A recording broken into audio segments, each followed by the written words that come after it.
হংস অবতার কেন বলা হয়? আমরা জানি না রামকৃষ্ণ পরম হংস, বিভিন্ন আমরা নামের শেষে জানি কি পরমহংস। হ্যাঁ, হংসটা কেন বলা হচ্ছে? কারণ তার মধ্যে সেই রাজহাঁসের গুণাবলী রয়েছে। তার গুণাবলীটা কি? আমরা জানি রাজহাঁস কী করে, তাকে দুধ এবং জল মিশিয়ে দিলে সে দুধটা গ্রহণ করে, জলটা রেখে দেয়। তেমনি যারা পরমহংস হয় তারা এই সংসারেই থাকে, এই সংসারের সব কিছুর মধ্যেই থাকে, কিন্তু এই সব কিছুর মধ্যে থেকেও সে সব কিছু থেকে আলাদা থাকে। একটা কথা আছে না, ধরি মাছ না ছুঁই পানি।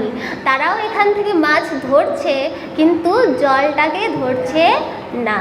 হ্যাঁ, তো যারা পরমহংস হয় তারা কি করে?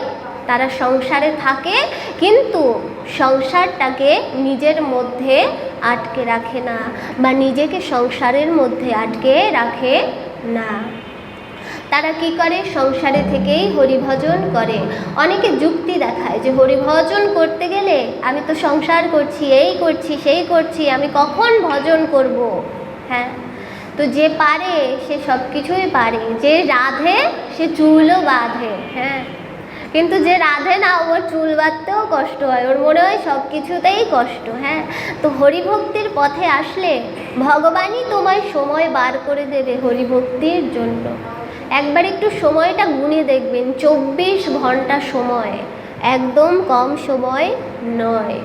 এর মধ্যে আমরা 2 ঘন্টা সময় বার করে ভগবানের নাম জপ করতে পারি না। 2 ঘন্টা সময় বার করে নিলেও আরও 22 ঘন্টা সময় আমাদের অবশিষ্ট থাকে, কিন্তু আমরা কি করি? আমরা ভগবানকে একটু সময়ও দিতে রাজি নই। কিন্তু আমাদের কি করতে হবে? সেই ভগবানের ভজনা করতে হবে, না হলে কি হবে? দেখুন, আমাদের সেই ভগবানকে ডাকতে হবে।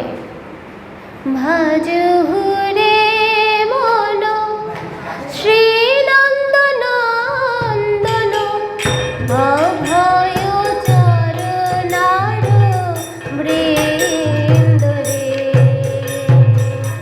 ভজহু রে মন শ্রী নন্দনন্দন অভয় চরণার বৃন্দ রে। দুর্লভ মানব জানব সৎসঙ্গে, দুর্লভ মানব জানব সৎসঙ্গে, ভজহু হরি পদ নিত্যে। ভজহু রে মন শ্রী নন্দনন্দন অভয় চরণার বৃন্দ। তাপ বাধব ঋষণ এদিন জাগিরে জাগিরে, বিফল সেবিনু কৃপাল দুরজন, বিফল সেবিনু কৃপাল দুরজন, চপল শুভ নাম লাগিরে। ভজহু রে মন শ্রী নন্দনন্দন অভয় চরণার বৃন্দ রে।